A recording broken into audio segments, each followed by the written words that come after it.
ಇದೆ.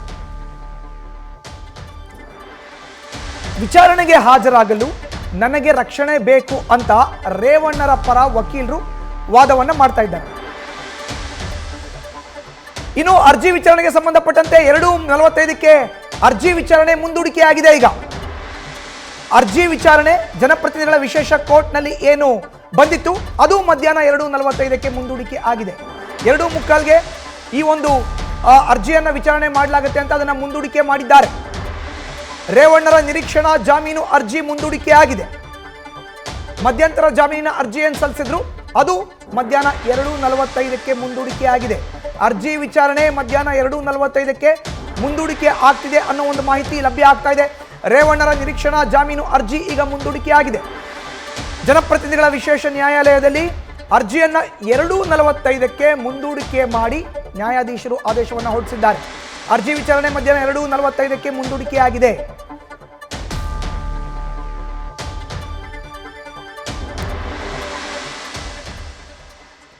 ಇನ್ನು ಇವತ್ತು ಜನಪ್ರತಿನಿಧಿಗಳ ವಿಶೇಷ ನ್ಯಾಯಾಲಯದ ಮುಂದೆ ಎಚ್.ಡಿ. ರೇವಣ್ಣ ಮಧ್ಯಂತರ ಜಾಮೀನಿನ ಅರ್ಜಿಯನ್ನ ಸಲ್ಲಿಕೆ ಮಾಡಿದ್ರು.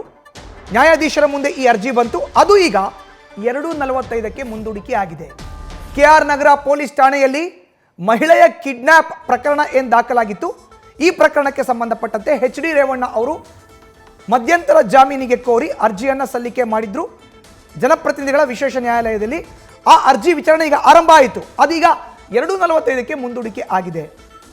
ರೇವಣ್ಣರ ಪರ ವಕೀಲರು ಇದ್ರು, ಎಸ್.ಪಿ.ಪಿ. ಜಗದೀಶ್ ಅವರು ಕೂಡ ಇದ್ರು.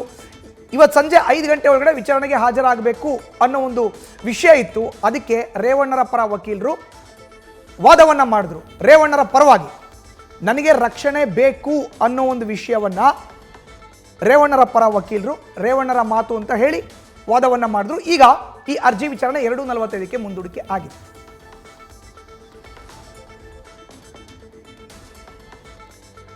ಇನ್ನು ಕೆ.ಆರ್. ನಗರದಲ್ಲಿ ಮಹಿಳೆಯ ಕಿಡ್ನಾಪ್ ಪ್ರಕರಣಕ್ಕೆ ಸಂಬಂಧಪಟ್ಟಂತೆ ಮಧ್ಯಂತರ ಜಾಮೀನಿಗೆ ಕೋರಿ ಏನು ಅರ್ಜಿಯನ್ನ ಸಲ್ಲಿಸಿದ್ರು ಜನಪ್ರತಿನಿಧಿಗಳ ವಿಶೇಷ ನ್ಯಾಯಾಲಯದಲ್ಲಿ, ಆ ಅರ್ಜಿ ಇವತ್ತು ವಿಚಾರಣೆಗೆ ಬಂತು. ಅದು ಈಗ ಮುಂದೂಡಿಕೆ ಆಗಿದೆ.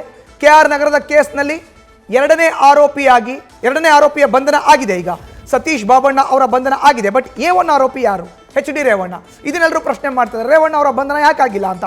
ಹೀಗಾಗಿ ಮಧ್ಯಂತರ ಜಾಮೀನಿಗೆ ಕೋರಿ ಅರ್ಜಿಯನ್ನು ಸಲ್ಲಿಕೆ ಮಾಡಿದ್ರು ಎಚ್.ಡಿ. ರೇವಣ್ಣ.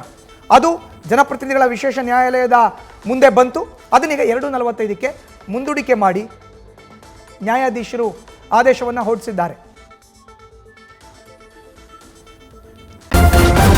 ನ್ಯೂಸ್ ಫಸ್ಟ್ ನಿರ್ಭೀತಿಯಿಂದ ನಿಮ್ಮ ಪರವಾಗಿ.